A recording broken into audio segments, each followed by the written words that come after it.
Just because Facebook gives us so many different options to create a detailed targeting audience doesn't mean that we should actually use those options. So let me explain. So Facebook gives us a ton of different options by which to create this like juicy targeted audience to get our killer messages in front of.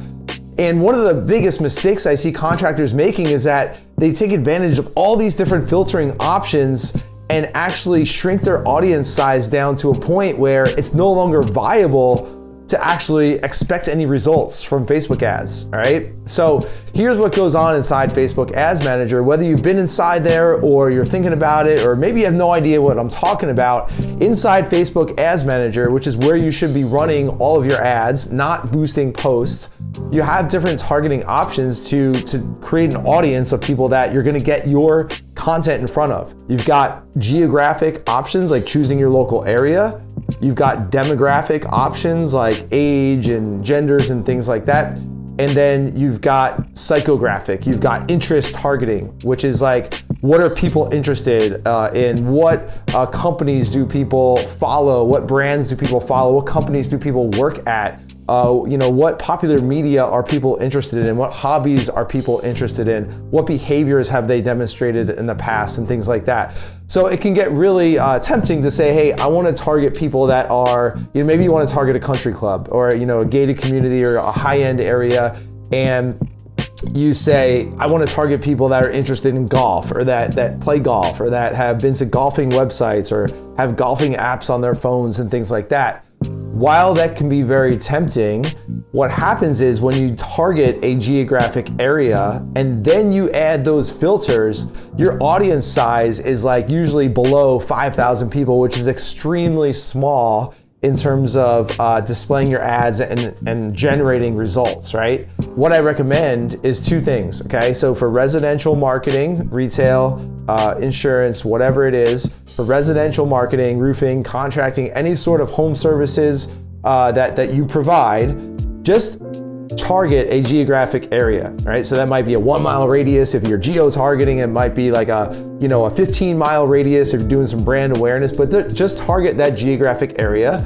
And then one of the things that our clients use is they'll choose age, right? So they'll say over 35 years and older, right? The average decision maker of a home is not gonna be usually below 30 in most cases. So 35 years and up, geographic area, and that's pretty much it. The Facebook algorithm is super smart, smarter than all of us combined, right? So let Facebook do their work. Give them an audience size of say between 10 and 50 or 100,000 people, and let that algorithm do the work. So you're targeting with the geographic area, the age, and then with your specific messaging. The messaging and marketing is so important.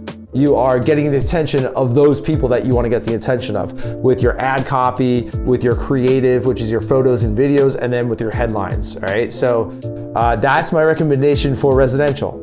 Now with commercial, the second part of this is when we can get a little bit more detailed with our targeting. So we can highlight people, or we can target people such as property investors, property managers, property management companies, facilities managers, commercial real estate investors, and different interests and different kind of demographics of people like that, right? So with B2C, with residential, we just kind of keep it open, let the Facebook algorithm do the work.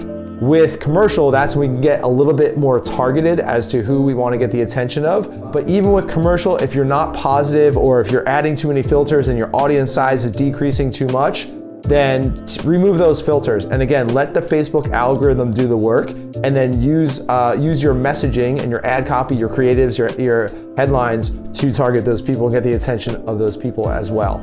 So that's one of the top 5 mistakes that we see contractors making with their Facebook ads, is that they're over-targeting and shrinking their audience size, all right? Don't get obsessed with all the different targeting options just because they are available to you. Let the Facebook algorithm do their work. The algorithm is amazing at going out and finding the right people for you. So that's my tip. Don't fall into that trap just because it's available to you. And follow those 2 tips and you will have more success with your Facebook ads. If you'd like some more hands-on guidance with this stuff, with setting up your ads and creating your messaging and your content and building ads and analyzing your data and all that good stuff to really get your Facebook ads working for you and producing like a 10x ROI, then reach out to us here at contractordynamics.com. Send us a message. We'll get you some info on what you need to take your company to the next level. Talk to you soon.